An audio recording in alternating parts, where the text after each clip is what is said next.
হঠাৎই নাটোরের নলডাঙ্গায় দেয়ালে দেয়ালে আওয়ামী লীগের স্লোগান লেখা হয়েছে। শনিবার ও সোমবার রাতে উপজেলার মাধবনগর ও বাসিলার বিভিন্ন এলাকায় স্লোগান লেখা হয়। তবে কারা এসব স্লোগান লিখেছেন তা কেউ দেখেনি। বিষয়টি জানাজানির পর দেয়ালে দেয়ালে জয় বাংলা স্লোগান কালো কালি দিয়ে মুছে দিয়েছে মাধবনগর ইউনিয়ন ছাত্রদলের নেতাকর্মীরা। দেয়ালে দেয়ালে জয় বাংলা স্লোগান লেখার প্রতিবাদে বিক্ষোভ মিছিল ও সমাবেশও করেছে উপজেলা ও ইউনিয়ন বিএনপি। গত 5ই আগস্ট ছাত্র জনতার অভ্যুত্থানের পর দেশের অন্যান্য স্থানের মতো নলডাঙ্গা আওয়ামী লীগ ছাত্রলীগ সহ সহযোগী সংগঠনের নেতারা আত্মগোপনে চলে যায়। এরপর থেকে তাদের প্রকাশ্যে বা গোপনে কোনো তৎপরতা ছিল না। এই দেয়াল লিখনের মাধ্যমে তাদের তৎপরতা সামনে এলো।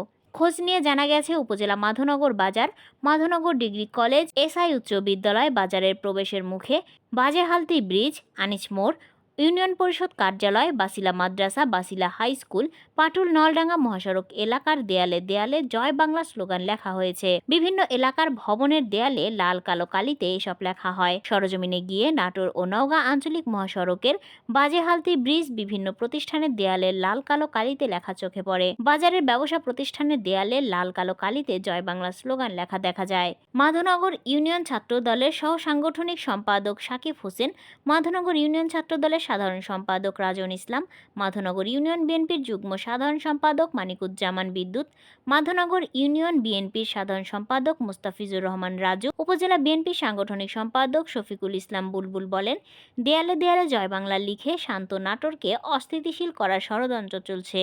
আওয়ামী লীগ, যুবলীগ, ছাত্রলীগ এসব দেয়ালে লেখন করে আতঙ্ক সৃষ্টি করছে। বিষয়টি নজরে আসার পর লেখা ছাত্রদলের পক্ষ থেকে মুছে দিচ্ছেন তারা। এ ঘটনার সঙ্গে জড়িতদের আইনের আওতায় আনার দাবিও জানান তারা। শেখ হাসিনা পালিয়ে গেছে, শেখ হাসিনার দোসর ও ফ্যাসিবাদের সমর্থকেরা রাতের বেলায় দেয়ালে লিখনে আতঙ্ক সৃষ্টি করছে। উপজেলার